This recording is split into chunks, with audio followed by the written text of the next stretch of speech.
Hello guys, welcome to MCC. मैं हूं आपका आरपी सर। कैसे हो बेटा सभी? तो आज हम लोग पेपर नंबर 74 का डिस्कशन करेंगे। तो जो कुछ बच्चे ने एक कमेंट लिखा था कि सर जेई एडवांस का पेपर सॉल्व कर दो। तो मैंने जेई एडवांस 2019 का पेपर 1 का सॉल्यूशन दे दिया आप लोगों को। तो आप लोगों ने अगर उसको नहीं देखा है अभी तक तो आप देख सकते हैं। और पेपर नंबर 74 में डिस्कस करूंगा। अच्छा, एक खुशखबरी आपको देना चाहूँगा गाइस। अभी 3 से 4 दिन में ही मैं अनअकैडमी पे लाइव आने वाला हूँ ऑलरेडी। ठीक है, अभी कुछ प्रॉब्लम चल रहा था इसलिए जस्ट मेरा अभी स्टार्ट नहीं हो सकती क्लास हो रही स्टार्ट, क्योंकि कुछ टेक्निकल प्रॉब्लम चल रहा है। तो वो जैसे ही रिजॉल्व होता है मेरे मतलब यहाँ से, तो वैसे ही हम लोग अनअकैडमी पे लाइव भी आ जाएंगे। तो आप में से जो लोग अनअकैडमी पे मुझसे पढ़ना चाहते हैं तो वो अपना ऐप डाउनलोड करके रखे, और जैसे ही मेरा स्टार्ट होता है मैं आप लोगों को सब अपडेट कर दूंगा। अपडेट मैं टेलीग्राम चैनल पे करूंगा, तो प्लीज़ आप लोग टेलीग्राम चैनल ज्वाइन करें, जिसके अंदर आपको ट्रिक्स भी मिलेगी केमिस्ट्री की। ऑलरेडी मैंने डाल भी रखी है, 10 से 12 ट्रिक्स मैंने डाल रखी है। ठीक है, तो आप टेलीग्राम ग्रुप ज्वाइन कर ले, उसका लिंक जो है डिस्क्रिप्शन में मिल जाएगा। प्लस वहाँ पे जो भी अनअकैडमी का मेरा शेड्यूल होगा, किस किस टाइप से क्लासेस होगी, कौन कौन से टॉपिक्स होंगे, वो सब आपको टेलीग्राम चैनल पे ही मिलेगा। क्लियर? ओके गाइस, चलो स्टार्ट करते हैं फिर। पेपर नंबर 74 देखते हैं ओवरऑल कैसा पेपर आया है। तो पहला क्वेश्चन है the shape around the central atom in ClF4 plus. तो 7 Cl के क्लोरीन के 7 वैलेंस इलेक्ट्रॉन, 4 मोनोवेलेंट, 7 4 11 कैटायन है तो -1 करेंगे, माइनस करते हैं। तो 10 10 का मतलब sp3d। एक लोन पेयर है तो सीसो शेप हो जाएगी। क्लियर? शेप इसने पूछी। अगला क्वेश्चन है, पहला तो इजी था। For the pair of reaction given below, Kp1 Kp2 में रिलेशन निकालना है। ओके, तो पहले वाले में से Kp1 में से क्या निकलेगा? पार्शियल प्रेशर ऑफ NH3 का स्क्वायर बेटा, upon partial pressure of N2 dot partial pressure of H2 का क्यूब। ये 1 हो गया। Kp2 क्या होगा? Kp2 हो जाएगा partial pressure of NH3 upon partial pressure of N2 की power 1/2 dot partial pressure of hydrogen की पावर 3/2। अगर मैं Kp2 का स्क्वायर कर दूं तो रूट कैंसिल हो जाएगी। तो यहाँ पर क्या हो जाएगा?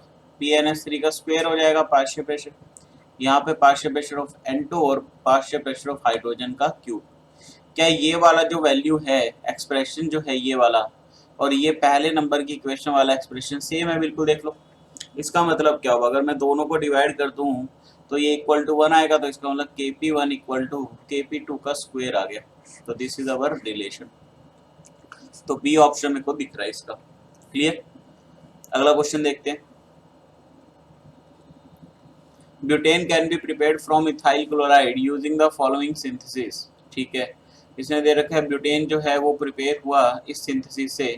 वुड्स तो हो नहीं सकता क्योंकि सोडियम ट्राईथर ये होना चाहिए। कॉल्वे इलेक्ट्रोलाइटिस इलेक्ट्रोलाइटिक मेथड CO2 निकलता है NaOH के साथ, वो भी नहीं है। सैंडमियर CuCN KCN होता है, नहीं है बेटा। कोरे हाउस बचा तो कोरे हाउस इसका आंसर आ गया। तो 3 क्वेश्चन तो पहले इजी थे। अगला क्वेश्चन है consider the methyl substituted benzoic acid. तो यहाँ पर अपन को देखना है मिथाइल सब्स्टिट्यूटेड बेंजोइक एसिड को देखना। तो पहला जो है अपना वो बेंजीन के साथ COH ग्रुप है, this is first.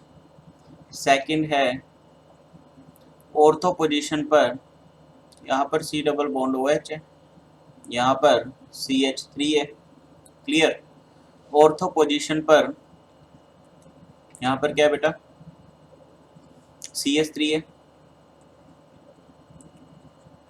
Meta position पर CH3 है। थर्ड वाला वैसे पैरा दे रखा है, पहले पैरा लिख लेते हैं।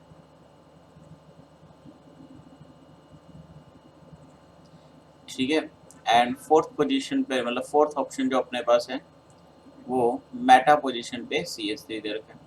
तो मेटा पे तो सिर्फ प्लस आई शो करेगा, बट ऑर्थो एंड पैरा पे प्लस आई के साथ साथ प्लस H भी शो कर जाएगा। ठीक है, अब आपको पता ही है कि एसिडिक स्ट्रेंथ क्या होती है बेटा? Acidic strength is directly proportional to acidic strength is directly proportional to what? Acidic strength is directly proportional to what? Minus I. या -m। Clear, is that clear?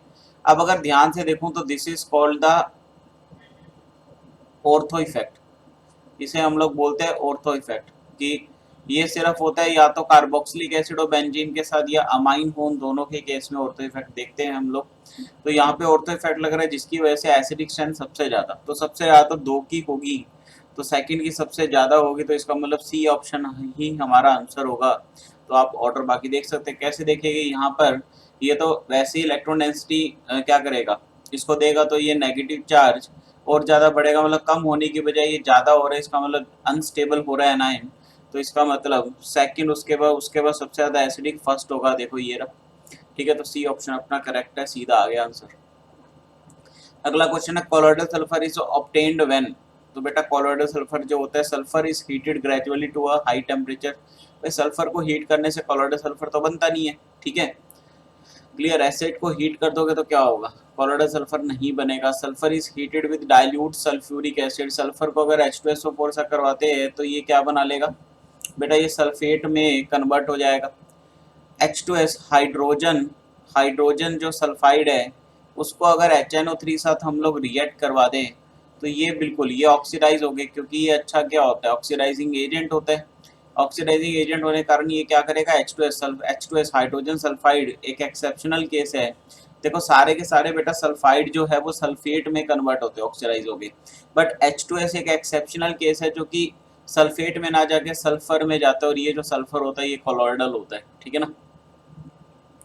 तो हमारा आंसर क्या आ गया, सी ऑप्शन ही आ गया। क्लियर। अगला question है for the reaction 2x3 से 3x2। कितना बेटा, अभी तक तो पेपर ज्यादा मुश्किल नहीं आ रहा, सिंपल ही है।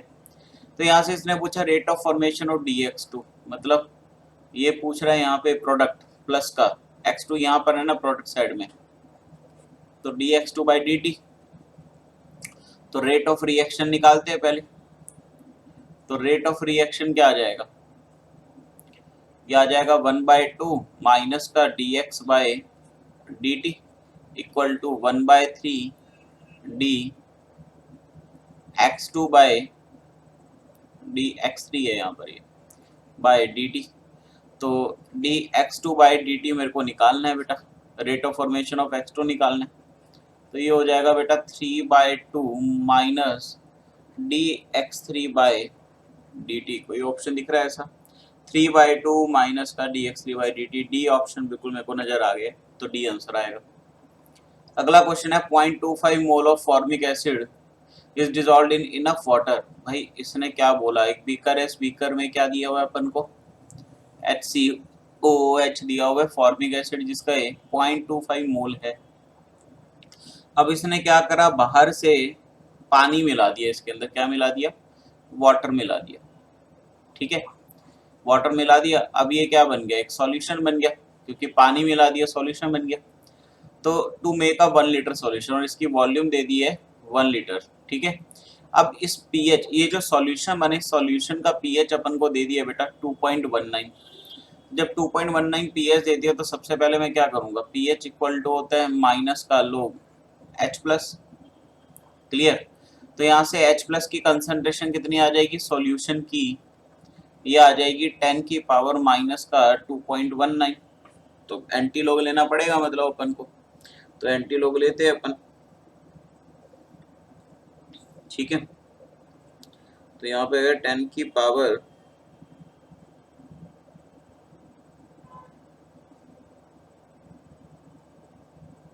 एक मिनट,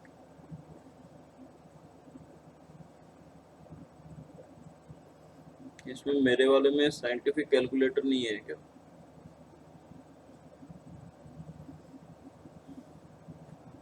चलो आपको मैं बता देता हूँ किस तरह से सॉल्व करना है। कुछ नहीं करना, सिंपल है।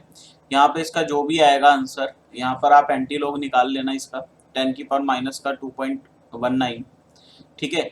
उसके बाद क्या करोगे तुम, HCOH है जो के अपन को फाइंड करना था, के क्या होगा, एसीटेट मतलब फॉर्मेट आयन की, फॉर्मिक एसिड है, फॉर्मेट आयन की कंसंट्रेशन इनटू का H प्लस की कंसंट्रेशन अपॉन फॉर्मिक एसिड की कंसंट्रेशन। फॉर्मिक एसिड की कंसंट्रेशन तो तुम्हें दे दी है 0.25 मोल पर लीटर, ठीक है। अब यहाँ पर इन दोनों की कंसंट्रेशन क्या होगी भाई, H प्लस की जो कंसंट्रेशन है वही HCO माइनस की होगी, क्योंकि जब पानी डालेंगे तो वीक एसिड तो था ही है पहले, जब पानी डालेंगे तो आयनाइज ज्यादा होगा अकॉर्डिंग टू ऑस्टवाल्ड डाइल्यूशन लॉ के अकॉर्डिंग, तो ये स्ट्रॉन्ग इलेक्ट्रोलाइट की तरह बिहेव करने लगेगा, जिसके कारण इन दोनों की कंसंट्रेशन क्या लेंगे हम लोग यहाँ पर सेम लेंगे। तो जितनी आएगा इसका आंसर वो इसका भी इंटू इसका मतलब स्क्वायर हो जाएगा इसका, अगर इसकी वैल्यू x है तो यहाँ पर x स्क्वायर हो जाएगा, अपो नीचे से डिवाइड करोगे के का आंसर तुम्हारा के का वैल्यू आ जाएगा। क्लियर? अगर फिर भी ना हो तो एक बार मेरे को व्हाट्सएप कर दे, मैं सॉल्व करके आपको दे दूंगा। क्लियर? अगला क्वेश्चन है consider the given statement about the molecule. ठीक है, इसने बोला 3 carbon atoms are sp3 hybridise, मतलब सबकी हाइब्रिडाइजेशन निकालनी है तो रेड कलर यूज करते हैं अपन। पहले की देखे 4 सिग्मा बॉन्ड है तो sp3, ये वाला देखे sp3 सिंगल बॉन्ड के साथ ही अटैच है 1 2 3 4 sp3, डबल बॉन्ड के साथ अटैच है sp2, डबल बॉन्ड के साथ अटैच है sp2, ट्रिपल बॉन्ड के साथ अटैच है sp, ट्रिपल बॉन्ड के साथ है sp, sp2 डबल के साथ है sp2। ठीक है, फटाफट से हो गया हमारा। तो इसने बोला 3 carbon atom are sp3 hybridise, गिनो भाई बेटा, 1 2 3, 3 sp3 है, बिल्कुल सही है, पहले स्टेटमेंट पहला पॉइंट तो बिल्कुल सही है। 3 carbon atoms are sp2 hybridise, थी है क्या, 1 2 3 4, 4 है बेटा, तो दूसरा गलत हो गया।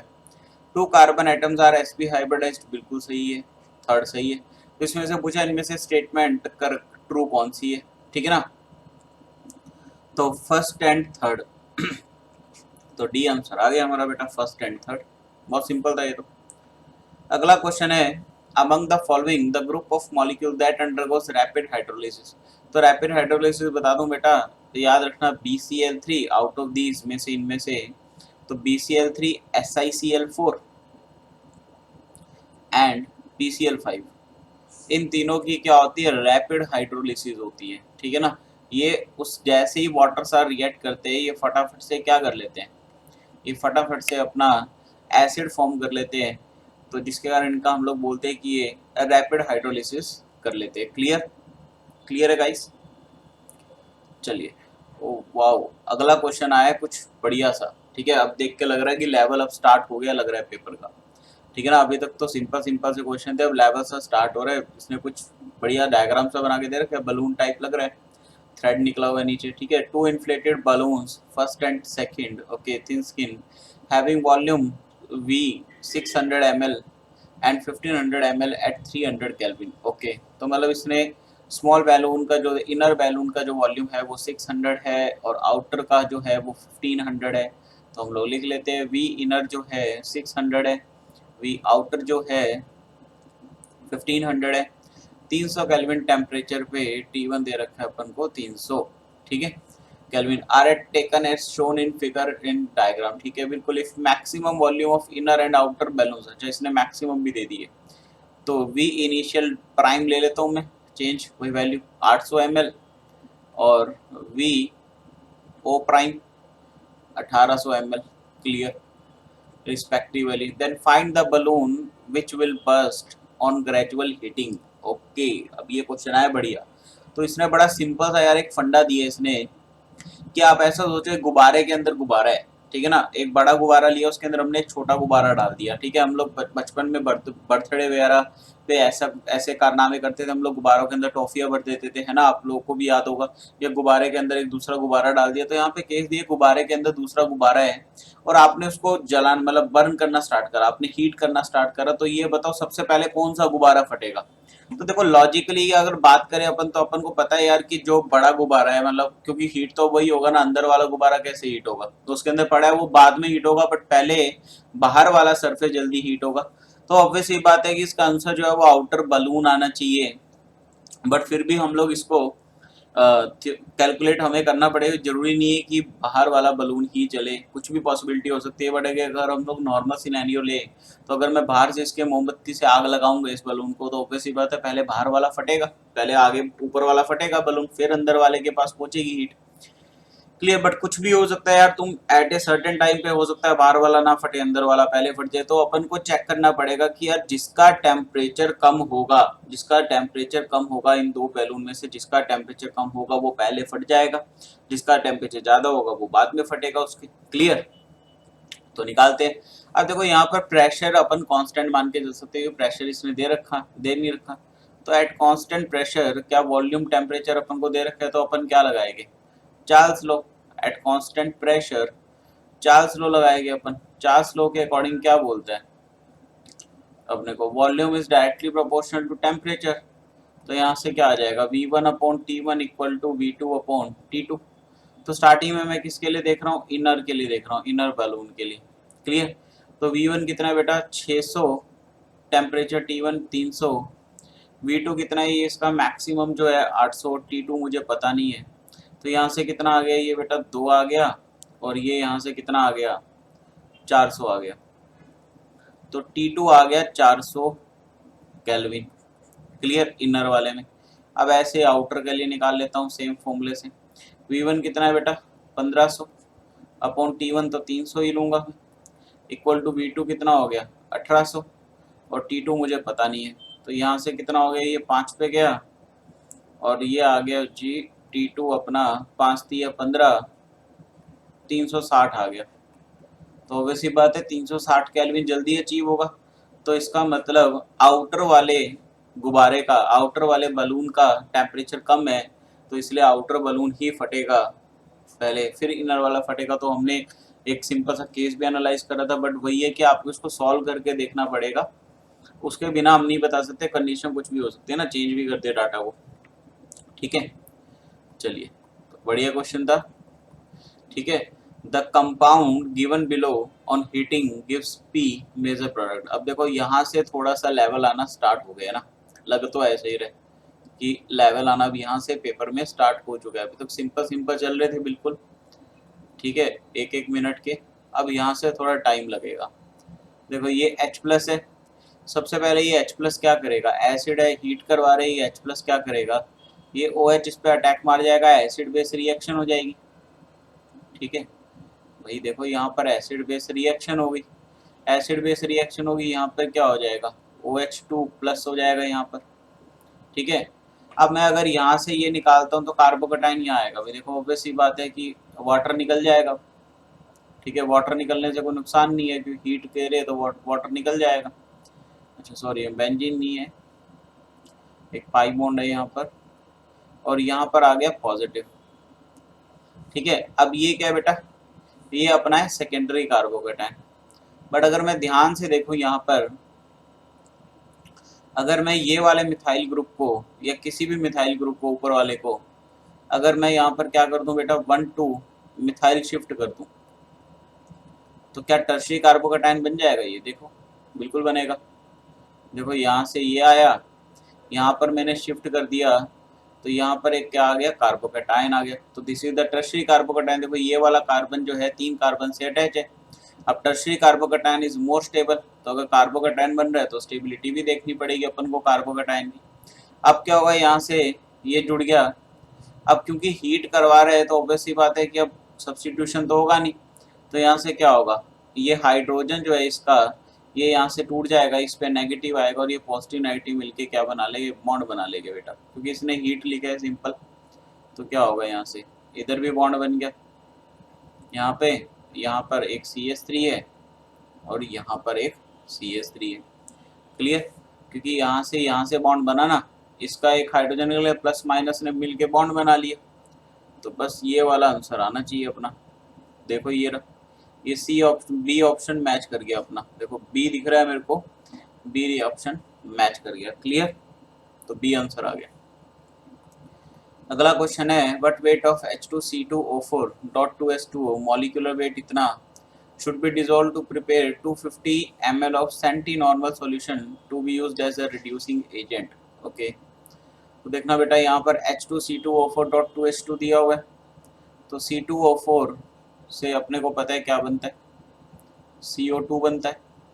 तो कैसे बनेगा, यहाँ पर C2O4 है, माइनस का 2 से CO2 बना, बैलेंस करें तो यहाँ पे 2 कार्बन लगाएंगे, ऑक्सीजन कितने हैं 4 है, यहाँ पे 2 वाटर मॉलिक्यूल लगा दूँ, सॉरी ऑक्सीजन 4 है, यहाँ पे भी 4 है, बस चार्ज बैलेंस करना है मेरे को। यहाँ पे माइनस का 2 है, तो यहाँ पर मैं प्लस का 2 इलेक्ट्रॉन ऐड कर दूंगा।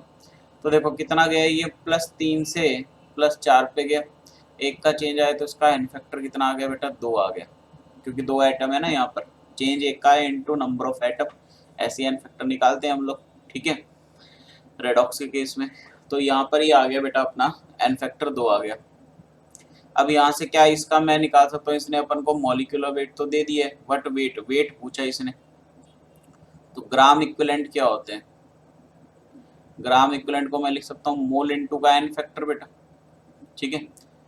अच्छा, ग्राम इक्विवेलेंट क्या होता है साथ में, given weight upon equivalent wait, clear, ठीक है ना, ये होता है। अब इक्विवेलेंट वेट तो मैं बता सकता हूँ बिल्कुल इजी तरह, इक्विवेलेंट वेट क्या होता है, molecular weight upon n factor, molecular weight इसने दे दिया, एन फैक्टर कितना है 2, तो कितना आ गया 63 आ गया, तो इक्विवेलेंट वेट आ गया बेटा 63, ठीक है ना, इक्विवेलेंट वेट कितना आ गया 63, क्लियर।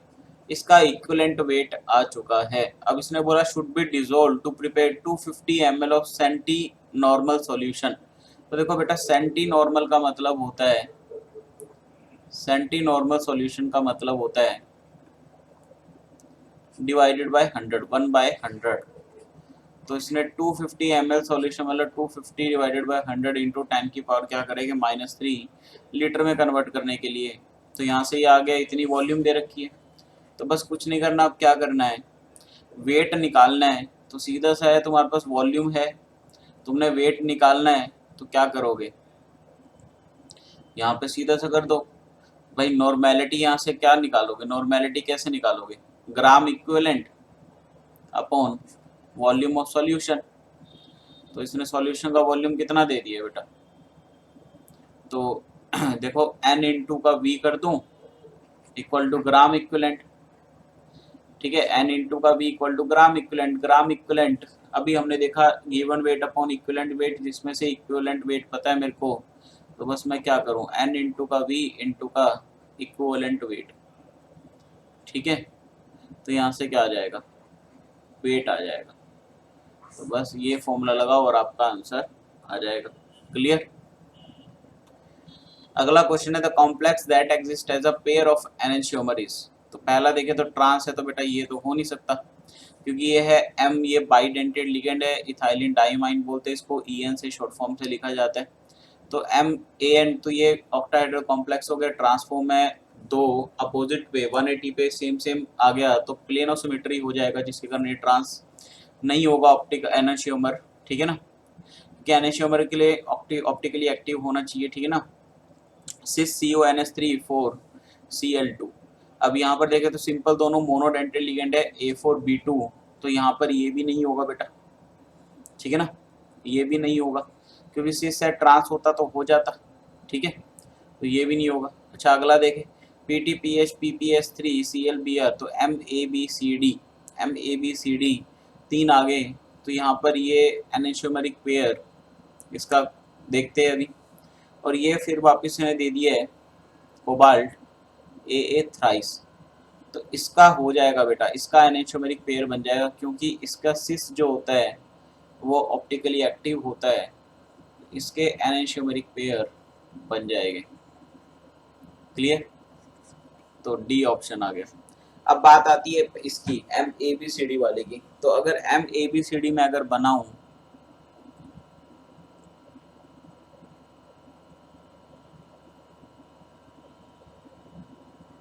ठीक है, तो एक बार AC का ट्रांस बनेगा, एक बार BD का, तो इसका मतलब क्या, यहाँ पे प्लेन ऑफ सिमेट्री नहीं आएगी यहाँ पे भी, बट एनेंशियोमरी का मतलब मिरर इमेज होने चाहिए, बट ये एक दूसरे की मिरर इमेज बनेगी नहीं, ठीक है ना, एक दूसरे की मिरर इमेज यहाँ पे बनेगी नहीं, हाँ मिरर इमेज नहीं बनेगी। एनेंशियोमर इसने पूछा, ऑप्टिकली एक्टिव नहीं पूछा इसने, मतलब इसने एनेंशियोमेरिक पेयर पूछा है, तो अपन तीन पंखी का मिरर इमेज तो बनेगा आराम से, बट इनका नहीं बनेगा, बना के देखना।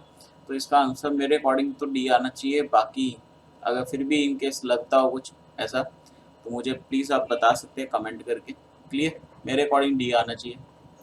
आगे दिया given the standard potential for the following half cell reaction is इतना, तो Cu++ इलेक्ट्रॉन से बना Cu, इसका E नोट दे रखा है, तो डेल्टा G नोट से ही निकालना है अपन को, तो इसका डेल्टा G नोट 1 कर दूं मैं। अगला है Cu+2 प्लस का इलेक्ट्रॉन से बना Cu प्लस डेल्टा G02। मेरे को जो बनाना है वो 2Cu प्लस से Cu solid and Cu2 plus. ठीक है, तो इसका मतलब यहाँ पर क्या होगा बेटा, इसको मेरे को करनी पड़ेगी रिवर्स सेकंड वाले रिएक्शन को। अब देखना Cu प्लस प्लस इलेक्ट्रॉन से बना Cu, इसका डेल्टा G01 हो गया। अच्छा, अब मैंने इसको रिवर्स कर दिया, पलट दिया, Cu प्लस से बना Cu प्लस 2 प्लस का इलेक्ट्रॉन। क्लियर, ऐसे बना दिया मैंने। क्लियर है, इसका डेल्टा G02। अब अगर इन दोनों को ऐड कर दूं मैं तो ये बनता है बेटा 2Cu प्लस, इलेक्ट्रॉन से इलेक्ट्रॉन कैंसिल हो गया, Cu plus 2 and Cu solid. बिल्कुल ये बन गया, ये बन गया अपना डेल्टा G03। इसका मतलब डेल्टा G03 जो आया वो आया बेटा डेल्टा G01 प्लस का डेल्टा G02। डेल्टा G01 देखूं तो माइनस NF E0 सेल, तो अगर मैं माइनस NF E0 सेल करूंगा तो कितना आ जाएगा, पहले में इलेक्ट्रॉन एक ही है बेटा, दूसरे में भी एक है, तो N तो 1 आ गया, तो माइनस F E0 सेल कितना है, पहली का 0.52। ठीक है ना। अब प्लस, अब देखना इसका ऑलरेडी क्या था, मैं माइनस में लेता, अब इसका E0 सेल क्या हो जाएगा, माइनस में हो जाएगा, क्योंकि रिवर्स कर दिया तो E0 सेल तो माइनस माइनस प्लस हो गया ये, तो यहाँ पे प्लस ही रहेगा, इलेक्ट्रॉन एक ही है F, इनटू का इसका E0 सेल कितना हो जाएगा 0.16। तो यहाँ से आ गया डेल्टा G03। अगर डेल्टा G03 का मैं यहाँ से देखूं तो नंबर ऑफ, अगर इलेक्ट्रॉन देखूं तो एक का इलेक्ट्रॉन का ट्रांसफर हो तो N तो 1 आएगा, तो F इंटू का E0 सेल माइनस में आएगा ये। तो यहाँ से ये पहली बात तो ये F से F सारे कैंसिल कर दो। अब ये माइनस की है, ये प्लस की है, तो 0.52 में से 0.16 घटाएंगे, ऑब्वियसली बात है माइनस प्लस में रिजल्ट आएगा। तो यहाँ पे बचे 6, 12, 4 में से 1 गया 3, 0.36 बचा यहाँ पे, तो E0 सेल कितना आ गया बेटा, यहाँ से आ गया 0.36 वोल्ट। आंसर इन्हीं में से आएगा 0.36 वोल्ट। इसने क्या निकाला, अरे यार डेल्टा G0 निकालना था, वो भी किलो जूल में। अरे अरे यार, delta G0 of the for the reaction.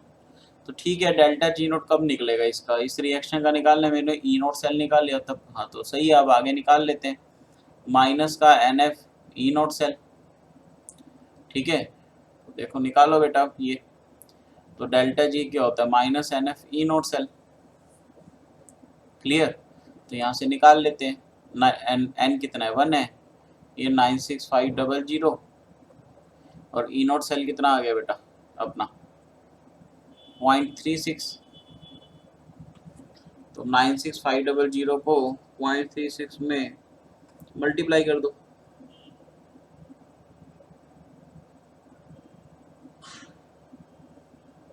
Nine six 96500 into का 0.36, 34740।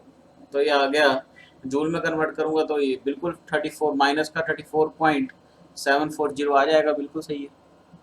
आंसर अपना आ गया माइनस का 34.740। क्लियर, तो ये आ गया अपना, ये आंसर आ गया अपना किलो जूल में। क्लियर बेटा, चलो अगला क्वेश्चन है, the reaction of acetaldehyde. Acetaldehyde अपना होता है CH3 C double bond O H, इसका रिएक्शन करा है HCN से। अगर आपको ध्यान हो तो इसमें साइनोहाइड्रिन बनेगा। कैसे बनेगा भाई, ये टूटेगा अपना H प्लस और Cn माइनस में, यहाँ से क्या होगा, ये जो ऑक्सीजन है ये H प्लस को लेगा, पाई बॉन्ड यहाँ से ब्रेक करेगा, इसके ऊपर पॉजिटिव चार्ज आएगा कार्बन के ऊपर। ठीक है, तो यहाँ से ये क्या हो गया CH3OH, H इस पे पॉजिटिव, फिर इस पे कौन आके अटैक कर जाएगा, Cn आके अटैक कर जाएगा, तो CH3COH HCN, इसको बोलते, इस कंपाउंड को बोलते हैं this is the cyanohydrin. Clear, एक कार्बन पे साइनाइड ग्रुप भी लगा हुआ है, साथ में OH ग्रुप भी लगा हुआ है, तो that is called the cyanohydrin. तो साइनोहाइड्रीन बना अपना। अब इसने बोला इसका हाइड्रोलिसिस करूंगा बेटा मैं। तो आपको पता ही है हर बार आता है हाइड्रोलिसिस करने पे कि साइनाइड का हाइड्रोलिसिस करके हमेशा कार्बोक्सिलिक एसिड बनता है। तो CH3C C double bond OH, तो ये बन क्या जाएगा CH3C C double bond OH, इसके ऊपर OH लगा रहेगा और H लगा रहेगा। तो आंसर देख लो CH3CHOH CONS2, ये तो नहीं बनेगा, डबल बॉन्ड भी नहीं होगा। CH3CHOH CH3CHOH COH, C option आ गया देखो आंसर अपना। क्लियर।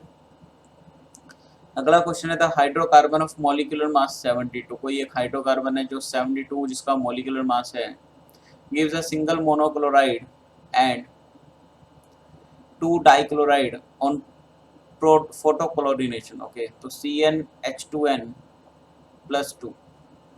ठीक है, इसका अपने को टोटल मास दे दिए 72। तो यहाँ से निकालो बेटा 12n, ठीक है, प्लस का हाइड्रोजन का यहाँ पर कितना लूंगा मैं,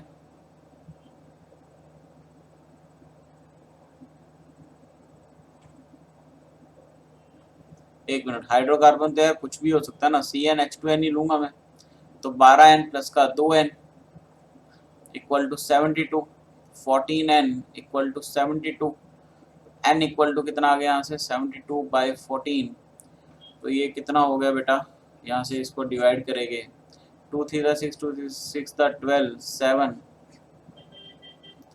तो ये 5 के अप्रोक्स आ गया। ठीक है ना, 5 के अप्रोक्स आ जाएगा, अप्रोक्सीमेटली 5 आ गया।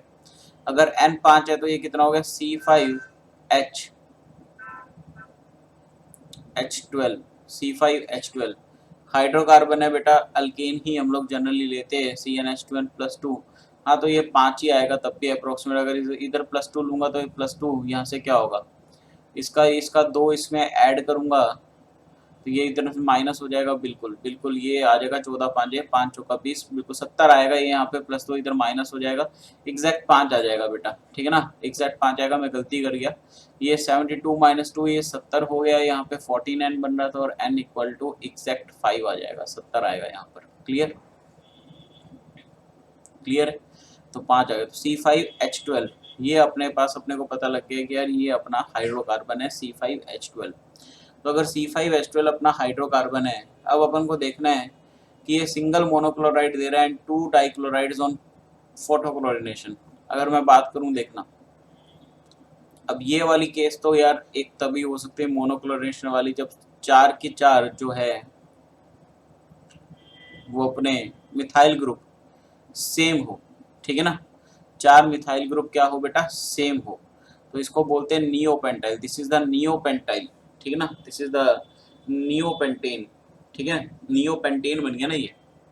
ठीक है, तो C5 देखो 1 2 3 4 5, C5 3 3 6 3 9 3 12, तो नियोपेंटेन। अब इसका अगर मैं क्या करवाऊँ क्लोरीनेशन, Cl2 से कराऊंगा तो ऑब्वियसली बात इसका रिएक्शन कैसा बनेगा, मोनोक्लोरिनेशन होगा। तो किसी भी, अब चारों की चारों इक्विवेलेंट है तो कहीं पे भी बेटा लगा लो। ठीक है, चाहे इस पे लगा लो, चाहे इससे लगा लो, चाहे इससे एक हाइड्रोजन से रिप्लेस कर लो, चाहे ऊपर वाले से कर लो, कहीं लगा लो। तो ये तो मोनोक्लोरिनेशन हो गया। डाइक्लोरोनेशन क्या होता है, डाइक्लोराइड कैसे बनेगा भाई, 2 हाइड्रोजन हटा के 2 क्लोरीन लगा दो, तो या तो यहाँ पे 2 क्लोरीन लगा दो या फिर एक इसका, तो 2 प्रोडक्ट इसके भी बनेंगे बेटा। तो इसका मतलब अपना क्या आना चाहिए, नियोपेंटेन। इसका अगर मैं IUPAC नेम देखूं तो 1 2 3, 1 2 3। ठीक है, तो प्रॉप आना चाहिए 2 डाइमिथाइल प्रोपेन, बिल्कुल सी ऑप्शन आ गया अपना। अगला क्वेश्चन है फॉर द प्रोसेस 1 आर्गन जो कि 300 केल्विन 1 बार पे है से बन रहा है 1 आर्गन जिसका टेम्परेचर भी चेंज हो गया और प्रेशर भी चेंज हो गया, assuming ideal gas behaviour change in molar entropy. Okay, तो डेल्टा एस मोलर एंट्रोपी कैसे निकालेंगे बेटा, सीधा फॉर्मूला होता है NCP T2/T1 माइनस का NR, ठीक है, ln P2/P1, डायरेक्ट फॉर्मूला। ठीक है। अब यहाँ पे देखो ये क्यों लगा, क्योंकि मैंने ये वाला फॉर्मूला तब लगता है जब वॉल्यूम कांस्टेंट है। देखो यहाँ पे टेम्परेचर दिया हुआ है, प्रेशर दिया हुआ है, वॉल्यूम कांस्टेंट मान के चलो, तो दिस इज द फॉर्मूला। अब सीपी कैसे निकालते हैं? सीपी होता है बेटा F/2 प्लस का 1 इंटू का R। क्लियर? तो ये होता है सीपी। तो सीपी निकाल लेते हैं सबसे पहले। तो degree of freedom, monatomic gas ही मान के चले गए अपन। मोनोटॉमिक गैस है तो डिग्री ऑफ फ्रीडम 3 है, 3/2 प्लस का 1, इसका मतलब 5/2। 5/2 इंटू का आर, आर कितना लेंगे बेटा? जूल पर केल्विन पर मोल है, तो इंटू 8.314। तो 5 इंटू का 8.314 डिवाइडेड बाई 2, देखते जरा कितना है। ठीक है ना? तो ये 5 इंटू का 8.314 सॉरी डिवाइड करना है, डिवाइडेड बाय 2, 20.78 आ गया। ये आ गया 20.8 ही लगा लो इसको। ठीक है, तो सीपी आ गया। तो एन तो 1 है, मोल तो 1 ले रहे हैं अपन, 1 मोल से 1 मोल बन रहे। तो सीपी कितना आ गया बेटा यहाँ पे? 20.8। अब यहाँ पर इसको मैं 2.303 से मल्टीप्लाई भी कर दूँ, नेचुरल लॉग को सॉल्व करना मुश्किल है। तो लॉग T2/T1, तो T2 कितना है बेटा? 200 अपॉन 300। ठीक है, और माइनस का एन आर, एन आर कितना होगा? आर 8.314 लिखूंगा, यहाँ पे भी इंटू का 2.303 लो P2/P1, P2 कितने? 10/1। ठीक है, तो log 10 तो 1 ही होता है, तो यहाँ से अपना आंसर निकल जाएगा। आप लोग करके देख लेना। अगर इनके सॉल्व नहीं होता तो मुझे कमेंट कर देना, मैं व्हाट्सएप कर देना मुझे, मैं व्हाट्सएप पे सॉल्व कर दूंगा। ठीक है ना? क्योंकि आपको फॉर्मूला बता दिया, बस अब सीधा वैल्यू पुट करनी है, अब इसमें कुछ बचा नहीं है ज़्यादा। कंसिडर द रिएक्शन, भाई चलो एक रिएक्शन दी हुई है अपने को, CH3 thrice C, okay, CH3OH, इसका रिएक्शन कराया कंसनट्रेटेड HCl से। कंसनट्रेटेड HCl अपने को H प्लस देगा। ये H प्लस सबसे पहले तो यहाँ पर क्या होगी? एसिड बेस रिएक्शन होगी बेटा। एसिड बेस रिएक्शन से क्या बनाएगा? CCH3, इसको यहाँ पर ऐसे खोल के लिख लेते हैं, ज़्यादा क्लैरिटी रहेगी। ठीक है, यहाँ पर बन गया वाटर, निकलेगा यहाँ से, ऑब्वियस सी बात है। वाटर जब निकलेगा तो कार्बोकैटायन आएगा यहाँ पर। इसको पूरे लिखने के बजाय मैं ऐसे ही लिख रहा हूँ।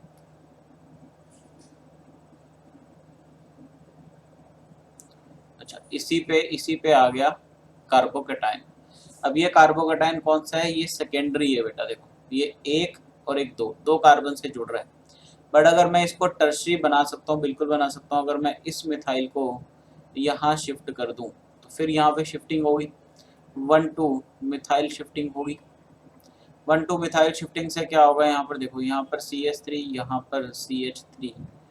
अब ये कार्बोकैटायन जुड़ गया यहाँ पर कार्बोकैटायन आ गया है। ये यहाँ पर CH3 और CH3 ऐसे बन चुका है। अब क्या होगा? यहाँ पर क्लोरीन माइनस जो है इसका नेगेटिव पार्ट, वो यहाँ अटैक कर जाएगा। तो ये बन जाएगा CH3 CH3 Cl C CH3 CH3। Clear? H भी आएगा ना यहाँ पर। क्लियर है ना? तो बस अब आंसर देख लो अपना। प्रोडक्ट X इज, तो CH3 थ्राइस, CH3 थ्राइस तो नहीं होगा, तो पहला तो गलत हो गया। CH3 ट्वाइस, बिल्कुल। CL CH CH3 twice, B answer आ गया अपना बेटा, बिल्कुल क्लियर। अगला क्वेश्चन है, which of the following is not correct? Rusting of iron can be stopped by increasing the concentration of CO2 in water. जबकि उल्टा होता है कि हम लोग CO2 जब डालते हैं तो CO2 की जितनी ज़्यादा कंसंट्रेशन होगी वो डिपेंड करती है H प्लस के ऊपर। तो जितना ज़्यादा CO2 हम लोग बल्कि डालेंगे उतना ज़्यादा H प्लस डलेगा, उतना ज़्यादा रस्टिंग जो है वो होगा, तो स्टॉप नहीं होगी। ठीक है ना, बढ़ेगी रस्टिंग। ठीक है, तो पहला ही ऑप्शन इनकरेक्ट है। यही आंसर आ गया बेटा इसमें, बाकी नीचे जानी जुड़ती नहीं है। अगला क्वेश्चन है, पिक आउट इनकरेक्ट, फिर इनकरेक्ट वाला है। In an electrolysis experiment alpha amino acid migrate at the isoelectric point toward electrode. तो बेटा इलेक्ट्रिक पॉइंट क्या होता है? आइसोइलेक्ट्रिक पॉइंट पे हम लोग बोलते हैं कि at isoelectric point cation equal to anion तो जब कैटायन एनायन के इक्वल हो गया, इस पॉइंट पे जब पीएच हम लोग मेजर करते हैं, इस पीएच मेजर को हम लोग क्या बोलते हैं, आइसोइलेक्ट्रिक पॉइंट। तो इस पॉइंट पे तो मूव ही नहीं करेगा अल्फा अमीनो एसिड, ठीक है ना, अल्फा अमीनो एसिड मूव ही नहीं करेगा। तो इसका मतलब यही पहला ही आंसर क्या हो गया, गलत हो गया, क्योंकि इसने लिखा है कि मूव कर जाएगा, जबकि इसमें मूव ही नहीं करेगा आइसोइलेक्ट्रिक पॉइंट पे, ठीक है, तो मूव नहीं करेगा, तो यही आंसर गलत आ गया। अगला क्वेश्चन है equal weight of two gases of molecular weight 4 and 40। तो भैया पहली गैस में ए ले लेता हूँ जिसका वेट इक्वल है मॉलिक्यूलर वेट, तो इसका डब्ल्यू वेट मान लिया और मॉलिक्यूलर वेट 4 मान लिया भाई। दूसरी गैस का मैंने वेट डब्ल्यू लिया बट मॉलिक्यूलर वेट 40 आ गया, ठीक है भाई। हल्की गैस ये है, भारी गैस ये है, ठीक है। आर मिक्स्ड, इनको मिक्स कर दिया, बिल्कुल भाई बिल्कुल मिक्स कर दिया, ठीक है। तो the pressure of the mixture, ये मोल आ गया ए गैस के, मोल आ गए बी गैस के। The pressure of the mixture is 1.1 atm, मतलब इसने पी टोटल दे दिया बेटा आपको 1.1 atm। Partial pressure of the light gas, तो लाइट गैस तो ये वाली है बेटा, ये वाली। पार्शियल प्रेशर निकालना है तो डाल्टन ला लगाएंगे, तो टोटल प्रेशर इनटू का मोल फ्रैक्शन ऑफ गैस ए, तो कितना आ गया, टोटल प्रेशर तो है 1.1 का, ये कितना हो जाएगा W/4, ये इसके मोल हो गए, अपॉन नीचे कितना आ गया W/4 प्लस का W/40। तो बस कर दो सॉल्व यहाँ से, ठीक है ना। तो ये कितना आ गया 1.1 इंटू का W/4 अपॉन, पहले इसका एलसीएम लेके तो 40 ही लेके, तो 10W प्लस का 11 11W/40, निपटा दो बस अब। 1.1W अपॉन 4 इंटू का 40 अपॉन 11W, तो यहाँ से 10 उतार लो बेटा, ये 11 से 11 गया, W से W गया, 4 से ये 10 पे गया, ये यहाँ से गया पूरा, तो 1 आ गया बेटा ये। तो कितना आ गया, पार्शियल प्रेशर 1 आंसर आ जाएगा, एक आंसर आएगा। पार्शियल प्रेशर कितना आ जाएगा 1 atm। क्लियर। अगला क्वेश्चन है how many of these metals can be purified bye vapour face refining. Vapour face में कौन कौन सा होता है, निकल होता है बेटा, टिन भी होता है बेटा, टाइटेनियम होता है, जिरकोनियम होता है, जेरिमेनियम नहीं होता, इंडियम नहीं होता, बाकी कोई नहीं होता इनमें से, ठीक है ना। कॉपर तो कॉपर पायराइट से होता है, गोल्ड का अलग होता है, लीचिंग होता है, आयरन का आपने देखा होगा आयरन पायराइट से होता है, ठीक है। तो ये निकल, टाइटेनियम एंड जिरकोनियम तीन जो है वो वेपर फेज रिफाइनिंग से करते हो, 3 आंसर आना चाहिए मेरे अकॉर्डिंग। क्लियर। चलो भाई अगला क्वेश्चन है consider the following compound, how many compounds can be prepared by Wurtz reaction in high yield. तो देखो बेटा वुड्स रिएक्शन के अंदर हाई यील्ड कौन देता है, अगर आपको पता हो कि अगर सिमेट्रिकल, क्या होगा, सिमेट्रिकल अल्केन्स होंगे, अगर सिमेट्रिकल होगा तो हमेशा हाई यील्ड होता है। सिमेट्रिकल अगर होगा तो हाई यील्ड होगा, अनसिमेट्रिकल होगा तो लो यील्ड होता है। बनता है, कंपाउंड बनते हैं, केसेस बनते हैं, बट बहुत ज़्यादा लो यील्ड है, तो इसने हाई यील्ड ही पूछा है। इसका मतलब अपन को सिमेट्रिकल देखने, तो CH4, तो बेटा ये तो हो नहीं सकता। CH3 ये सिमेट्रिकल है बिल्कुल, एक CH3 से 2 CH3 बन सकते हैं, तो ये हो गया एक। तो CH3OH बिल्कुल नहीं बनेगा, CH3CH2 3 तो बन नहीं सकता, क्योंकि अगर मैं एक लेता हूँ तो एक से 2 बनेगा बेटा, और अगर 2 लेता हूँ, ऐसे इथेन लेता हूँ, ठीक है ना, एक अगर मैं ये ले लेता हूँ CH3CH3, तो जब वुड्स रिएक्शन होती है तो इसके 2 मॉलिक्यूल लेते हैं सोडियम ट्राइथर में, तो ये 4 बना लेगा, तो ये तो बन नहीं सकता। 2 से 4 बनेगा, 3 तो नहीं बन सकता। CH3CH2 1 2 3 4 5 भी नहीं बन सकता, 6 बनेगा बेटा। क्लियर। क्लियर है, क्योंकि सिमेट्रिकल लेना है मेरे को, तो सेम सेम लेंथ के लेने पड़ेंगे। अगला देखें CH3CH, ये भी नहीं बन सकता। CH3 ये बिल्कुल बन जाएगा, यहाँ से बॉन्ड तोड़ो, एक इतना बिल्कुल बॉन्ड जुड़ के ये बनेगा, बिल्कुल बनेगा बेटा। तो इसका मतलब क्या आ गया, 2 ही आ गए बेटा, तो आंसर आ गया 2, एक लास्ट वाला, एक सेकंड नंबर वाला। क्लियर। अगला क्वेश्चन है the wave number of first line of gamma series of hydrogen is इतना। तो वेव नंबर क्या होता है, रिडबर्ग कांस्टेंट इनटू का Z², Z² भी बोलते हैं, 1/N1² माइनस का 1/N2²। क्लियर। तो इसने wave number of Balmer series of hydrogen is इतना, wave number of first line of Balmer series of hydrogen is इतना, तो न्यू वन बार, ठीक है। The wave number of first line of Balmer line of lithium plus two, मतलब same है, इसका मतलब nu two bar equal to, देखो same है, जेड दोनों का अलग अलग है, देखो हाइड्रोजन और लिथियम पूछा बट बार्मर सीरीज दे रखा है, तो इसका मतलब N1 N2 की वैल्यू सेम है, तो ये तो वैसे ही कट पिटा जाएगी, तो ये जेड के ऊपर डिसाइड करेगा, Z1 square upon Z2 square. तो ये कितना दे रखा है बेटा 1520, और नीचे वाला दे रखा है x, क्लियर। इक्वल टू इसका कितना हो गया, हाइड्रोजन का एटॉमिक नंबर 1 होता है, हाइड्रोजन हीलियम लिथियम इसका 9 हो गया बेटा, क्लियर। x बाई 100 की वैल्यू निकालनी, लिथियम का 9 हो गया, तो यहाँ से कितना आ गया बेटा, ये x आ गया 1520 इंटू का 9, तो 152 इंटू का 9 कितना आ गया, 9 टू द 18 तो 46 13 13680, तो 13680 डिवाइडेड बाई 100, तो 136.8, तो ये आ गया आंसर 136.8, क्लियर। अगला क्वेश्चन है how many optical isomers are possible, तो बेटा कायरल कार्बन गिन लो, कौन कौन से है भाई, एक तो ये वाला हो गया sp3 है बेटा, हाँ ये वाला हो गया एक, तो 2 कायरल कार्बन है, n इक्वल टू 2 है, और 2 की पावर n क्या होता है 4, यहाँ पर n कितना है 2 है, 2 के पावर 4 हो गया, तो टोटल नंबर ऑप्टिकल आइसोमर बनेगी जो 4 बनेगा। ऐसे क्वेश्चन पहले भी हम लोग कर चुके हैं, तो ये हमारा पेपर सॉल्व हो गया है।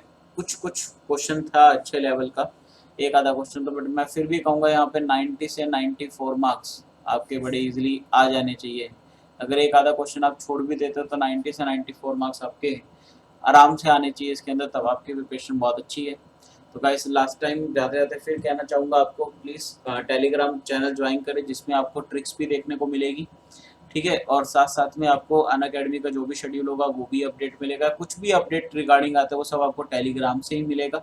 तो जिन्होंने अभी तक टेलीग्राम चैनल ज्वाइन नहीं करा है वो कर ले, और उसको भी ज़्यादा से ज़्यादा शेयर करें कि सबको ट्रिक्स मिले और सबका बेनिफिट हो, सभी एक साथ आगे निकले, clear. Okay guys, bye bye, take care, thank you very much, bye guys.